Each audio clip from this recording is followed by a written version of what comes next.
Kamera ready, sound ready, 3, 2, 1, action.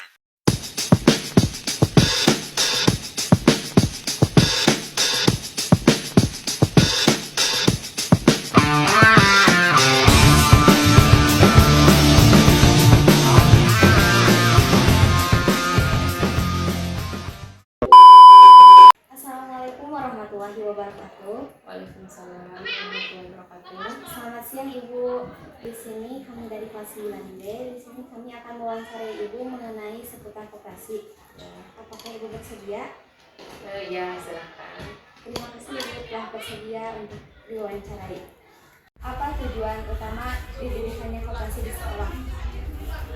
Baik, jadi koperasi di sekolah atau disebutnya itu singkatannya Kopi Sagu. Kopi Sagu itu singkatan dari koperasi guru.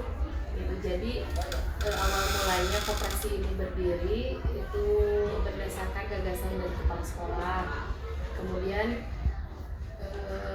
hasil diskusi dengan para guru, kemudian dengan komite gitu. Jadi Kopi Sagu ini sesuai dengan namanya koperasi guru, itu tujuan utamanya awalnya itu didirikannya untuk kesejahteraan para guru dan sekolah gitu. Jadi koperasi ini didirikannya itu untuk jadi memutarkan modal yang ada gitu supaya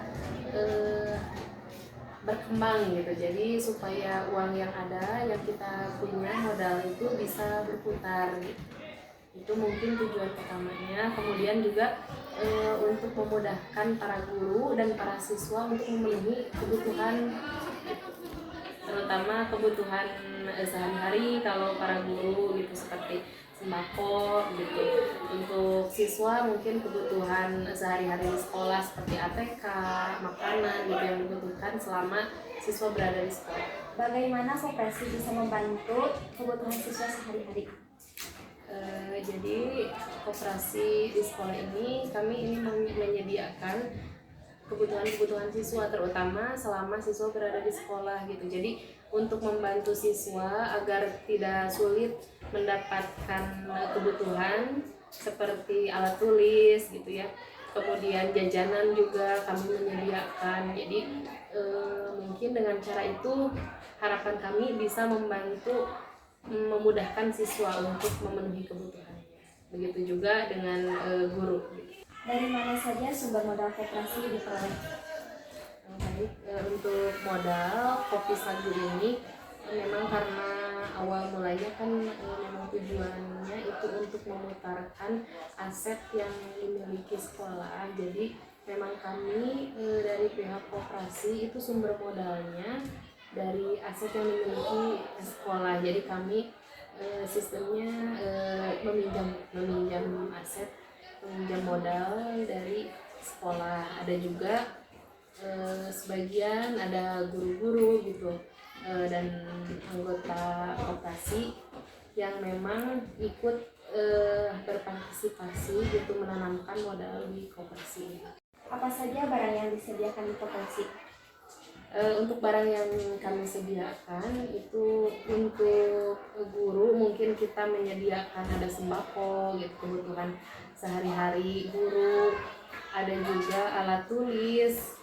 Kalau untuk siswa ada alat tulis, kemudian ada makanan, minuman, mungkin itu seperti itu yang kami sediakan. Untuk jenis-jenisnya ya banyak ya. Apa manfaat koperasi untuk guru, siswa, dan sekolah secara keseluruhan? Manfaatnya secara keseluruhan mungkin yang kami harapkan sebagai pengurus dan anggota koperasi gitu, kami berharap koperasi ini bisa selalu memenuhi kebutuhan para anggotanya, juga para siswa gitu. Nah, kemudian dari penghasilan yang didapatkan oleh koperasi mungkin harapan berikutnya itu penghasilannya bisa bermanfaat untuk para anggota gitu. Jadi keuntungan yang didapatkan itu nanti kedepannya bisa kita manfaatkan untuk para anggota gitu. untuk saat ini mungkin kami masih istilahnya masih merintis lah gitu. Ini juga masih tahun pertama gitu untuk pendirian koperasi ini. Kendala apa saja yang biasanya dihadapi di koperasi? Untuk kendala mungkin sebetulnya sangat minim ya, tapi secara keseluruhan karena koperasi ini kita koperasi guru, jadi pengurusnya juga guru, anggotanya juga guru.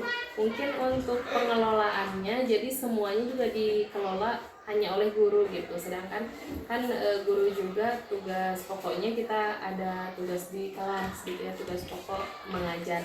Jadi mungkin kendalanya sebagai pengurus juga anggota itu kendalanya di pengelolaannya saja. Jadi seperti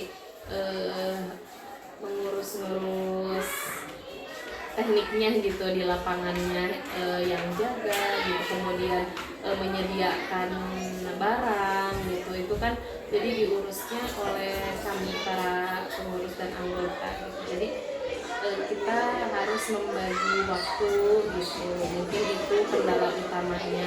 Kemudian untuk pengolahan barang-barang, maksudnya perputaran gitu ya, perputaran barangnya, mungkin kendalanya ya kadang konsumen itu kan tidak selalu berbelanja di koperasi gitu, jadi kadang anggota juga nggak selalu semua belanja di koperasi gitu. Jadi kendalanya mungkin kita harus selalu mencari cara untuk menarik perhatian para konsumen gitu, untuk selalu berbelanja di koperasi.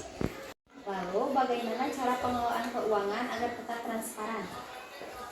Untuk pengelolaan keuangan, kebetulan ibu di sini sebagai pengacara, jadi supaya tetap transparan, itu ibu melakukan pencatatan setiap hari tentunya. Jadi untuk keluar masuk barang, kemudian untuk laporannya pun gitu. Jadi setiap bulan itu selalu dilaporkan. Jadi pada saat ada pertemuan semua anggota gitu, jadi di situ kami sebagai pengurus melaporkan gitu keluar masuknya uang, jadi semuanya tetap transparan.